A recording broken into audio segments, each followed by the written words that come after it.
fil laili wan nahari laayatil liulil albab allazina yazkurunallaha qiyaman wa qu'udan wa ala junubihim wa yattafakkaruna fi khalaqis samawati wal ard rabbana ma khalaqta hadza batila subhanaka faqina adzabannar. Artinya, sesungguhnya dalam penciptaan langit dan bumi dan pergantian malam dan siang terdapat tanda-tanda kebesaran Allah bagi orang yang berakal, yaitu orang-orang yang mengingat Allah sambil berdiri, duduk, atau dalam keadaan berbaring, dan mereka memikirkan tentang penciptaan langit dan bumi, seraya berkata, ya Tuhan kami, tidaklah Engkau menciptakan semua ini sia-sia, Maha Suci Engkau, lindungilah kami dari azab neraka. Surat Al-Imran ayat 191. Isi dan kandungan ayat Quran Surat Ali Imran ayat 190-191. Yang pertama, begitu banyak tanda-tanda kebesaran Allah Subhanahu wa Ta'ala yang dibentangkan di langit dan bumi, termasuk pada diri manusia. Semua itu harus dijadikan sebagai sarana berpikir bagi umat manusia, khususnya orang beriman, agar dapat mengambil manfaat, faedah, dan hikmah dari keberadaan alam semesta. Yang kedua, penciptaan alam semesta dengan segala isinya. Semua itu jangan hanya dijadikan sebagai peristiwa biasa tanpa hikmah dan tujuan, tetapi harus dipikirkan. Yang ketiga, semua manfaat, faedah, dan hikmah dari beragam peristiwa yang tersebar di alam semesta tersebut hanya dapat dipahami oleh orang-orang yang memiliki akal pikiran yang sehat serta akal budi yang dikenal dengan istilah ulil albab atau ulul albab. Yang keempat, ulil albab adalah orang yang memiliki akal pikiran yang lurus, nurani yang bersih, serta menjadi hamba Allah Subhanahu wa Ta'ala yang mengisi setiap waktunya untuk memikirkan segala penciptaan dan peristiwa di alam raya ini. Yang kelima, tanda lain ulil albab adalah mereka yang dalam kondisi apapun, duduk berdiri, dan berbaring, yang artinya juga saat mampu, kaya, atau terpuruk, kondisi gembira, atau sedih, itu tidak menghalangi untuk mengambil nasihat dari segala ciptaan Allah Subhanahu wa Ta'ala, baik untuk diri sendiri, lingkungan yang menggitarinya, maupun masyarakat secara luas. Yang keenam, ulil albab juga melakukan pemikiran kritis, utuh, objektif, dan seimbang terhadap segala problem yang muncul, sehingga buah pemikirannya memberi banyak manfaat, jauh dari kebencian dan sengketa, apalagi kekacauan dan kebimbangan, akhirnya memunculkan kedamaian, kesejukan, serta solusi terbaik bagi semuanya. Yang ketujuh, setiap orang beriman sangat dituntut agar penggunaan akal pikiran dan akal budinya menghasilkan kesadaran diri bahwa semua pencipta itu bersumber dari Allah. Yang kedelapan, seperti peran dari ulil albab, ayat ini mengajak juga agar di setiap komunitas dan masyarakat, bahkan dalam lingkup yang lebih luas, ada kelompok orang yang berperan sebagai pemikir dan penengah dari problem yang muncul, sehingga terhindar dari hoaks, berita bohong, dan informasi yang tidak benar. Bismillahirrahmanirrahim. An Abi Dzar radhiyallahu anhu qala Rasulullah sallallahu alaihi wasallam tafakkaruna fi khalqillahi wa la tafakkaruna fi datillahi fatakliku. Artinya, dari Abi Dzar RA, Nabi Shallallahu Alaihi Wasallam bersabda, pikirkanlah mengenai segala sesuatu yang diciptakan Allah, tetapi janganlah kalian memikirkan tentang zat Allah, karena kalian akan rusak. Hadis riwayat Abu Syekh. D. Isi kandungan hadis. 1. Isi hadis ini membimbing kepada kita agar selalu berpikir kritis atau berpikir positif, yakni memikirkan tentang ciptaan Allah Subhanahu wa Ta'ala. 2. Terlarang memikirkan zat Allah Subhanahu wa Ta'ala. Itu disebabkan jika dipikir zat Allah pasti akal dan segala potensi yang dimiliki manusia tidak mampu mencapainya. 3. Harus menjadi kesadaran bersama bahwa berilmu yang awalnya dimulai dari proses berpikir, objeknya hanya diputar makhluk dan alam semesta, termasuk dirinya sendiri. 4. Berpikir itu ada batasnya, tidak sebebas-bebasnya. Ini tentu tidak dikehendaki karena penggunaan akal pikiran dan akal budi bermuara kepada makin dekatnya kepada Allah Subhanahu wa Ta'ala, bukan malah menjauh darinya. Berpikir merupakan ciri khas manusia. Karena kemampuan berpikirlah manusia menjadi makhluk yang dimuliakan oleh Allah Subhanahu wa Ta'ala. Yang dimana tertuang dalam Quran Surat Al-Isra ayat 70 sebagai berikut. A'udzu billahi minasyaitonir rajim. Bismillahirrahmanirrahim. Walaqad karamna bani adama wa hamalnahum fil barri wal bahri wa razzaqnahum minat tayyibati wa faddalnahum ala katsirin mimman khalaqna tafdila. Sadaqallahul azim. Artinya, dan sesungguhnya telah kami muliakan anak-anak Adam. Kami angkut mereka di daratan dan di lautan. Kami beri mereka rezeki dari yang baik-baik. Dan kami lebihkan mereka dengan kelebihan yang sempurna atas kebanyakan makhluk yang kami ciptakan. Peran sebagai khalifah diamanahkan kepada manusia karena faktor berpikir. Karena kemampuan berpikir itulah manusia mendapatkan dan menemukan ilmu pengetahuan dan teknologi. Dalam Quran Surat Al-Baqarah ayat 30 menggambarkan tentang dialog antara malaikat, Adam, dan Allah Subhanahu wa Ta'ala tentang terpilihnya manusia menjadi khalifah di muka bumi. Berpikir terampil diambil dari bahasa Arab, yaitu fakar. Berarti kekuatan yang menembus suatu objek sehingga menghasilkan pengetahuan. Pengetahuan terbagi menjadi 4 macam. Yang pertama, yaitu pengetahuan yang didukung bukti-bukti kuat, yang disebut dengan ilmu, berdasarkan At-Takasur ayat 3-5. Yang kedua, yaitu pengetahuan yang belum meyakinkan, namun kebenarannya lebih dominan dibandingkan kesalahannya, yang disebut dengan dan atau dugaan, berdasarkan Quran Surat Al-Hujurat ayat 12.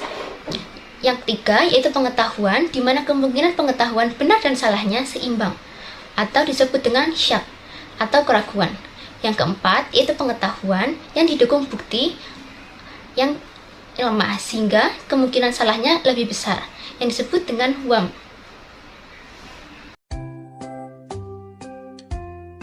Ilmu dan amal baru dipahami bahwa ilmu itu yang pertama, setelah itu baru amal. Dokter harus berilmu dulu sebelum praktik mengobati pasien. Ilmu yang benar melahirkan keselamatan. Ilmu yang salah menjadi penyebab kegagalan, kehinaan, bahkan kehancuran berdasarkan Quran Surat Al-Hajj ayat 22. Allah Subhanahu wa Ta'ala menjelaskan, ilmu itu harus dipandu oleh iman agar terjadi keraguan dan kebimbangan segera harus kembali pada sistem keimanan, sebab kebenaran itu jelas dan nampak nyata, sebaliknya keburukan juga nyata dan semestinya dihindari. Itu artinya ilmu seiring dan sejalan dengan iman, dan dari iman muncul ketundukan hati dan kepasrahan.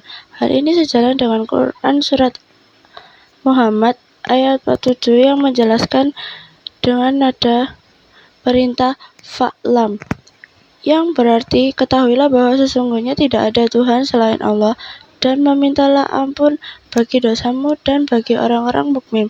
Perhatian, kata fa'lam didahulukan atas perintah beriman dan beramal. Imam Al-Bukhari dalam hadisnya meletakkan bab yang berjudul Babul Ilmi Qoblal Qauli wa Amal, bab ilmu sebelum perkataan dan perbuatan.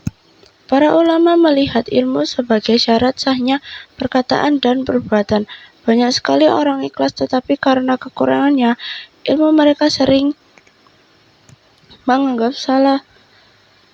yang salah menjadi benar dan yang benar menjadi salah, atau yang sunnah menjadi bid'ah dan yang bid'ah menjadi sunnah. Anehnya, mereka merasa salah seperti kandungan surat Al-Kahfi ayat 103-104. Katakanlah, apakah akan kami beritahukan kepadamu tentang orang-orang yang paling merugi dalam perbuatannya, yaitu orang-orang yang setelah sia-sia perbuatannya dalam kehidupan dunia ini, sedangkan mereka menyangka bahwa mereka berbuat sebaik-baiknya. Kita juga diingatkan oleh Quran surat Al-Fatir ayat 8 bahwa setan mudah mempengaruhi orang-orang yang tidak berilmu, sehingga ia menganggap perbuatannya sekalipun salah menjadi benar. Maka apakah orang yang ditipu itu menganggap baik pekerjaannya yang buruk sehingga meyakini bahwa pekerjaannya itu baik? Setelah doa yang kita selalu panjatkan, ya Allah, tunjukkan pada kami bahwa yang benar itu benar dan berikanlah kami kekuatan untuk mengikutinya. Dan tunjukkan juga bahwa yang batil itu memang batil, dan berilah kami kekuatan untuk menjauhinya. Kandungan surat Ar-Rahman. Allah Subhanahu wa Ta'ala mengancam kepada jin dan manusia bahwa kelak di akhirat mereka tidak bisa mengelak akan pertanggungjawaban dari semua nikmat yang sudah diberikan, meskipun mereka berusaha lari ke segala penjuru langit dan bumi, sementara langit dan bumi serta alam ini dimiliki dan berada dalam kekuasaan Allah Subhanahu wa Ta'ala. Jika tidak percaya, silakan menembus dan melintas ke semua penjuru alam raya ini, pasti mereka tidak akan mampu menaklukkan semesta. Yang kedua, jika saat ini muncul kelompok manusia yang mampu melintas beberapa planet di angkasa, dengan kekuatan dan ilmu yang didapat, itu hanya seberapa, tidak sebanding dengan luas alam semesta, dan harus diingat agar menjadi kesadaran bersama bahwa kecanggihan ilmu pengetahuan dan teknologi iptek harus semakin menumbuhkan kesadaran keimanan kepada Allah Subhanahu wa Ta'ala. Itu artinya semakin luas dan dalamnya ilmu kehidupan harus semakin dekat kepadanya, bahwa semuanya merupakan nikmat yang pasti akan diminta pertanggungjawaban yang dimiliki. Yang ketiga,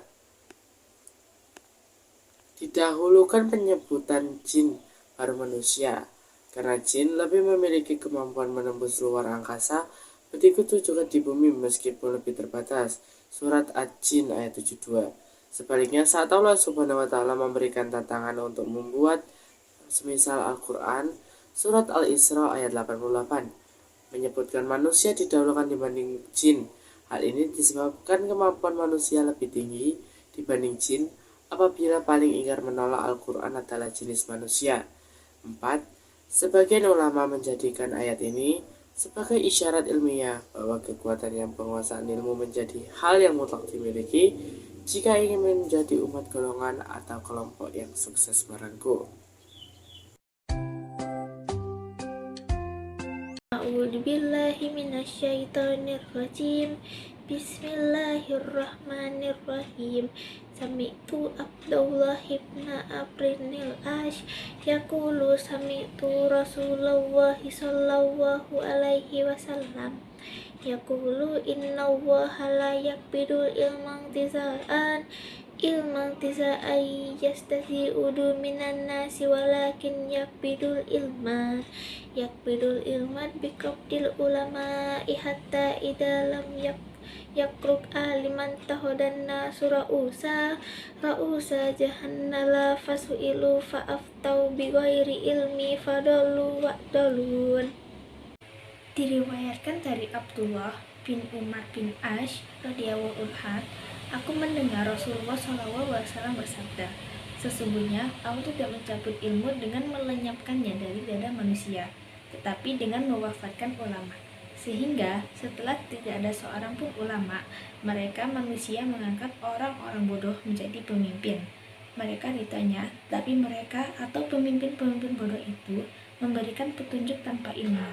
Kemudian tersesatlah mereka dan menyesatkan orang lain pula.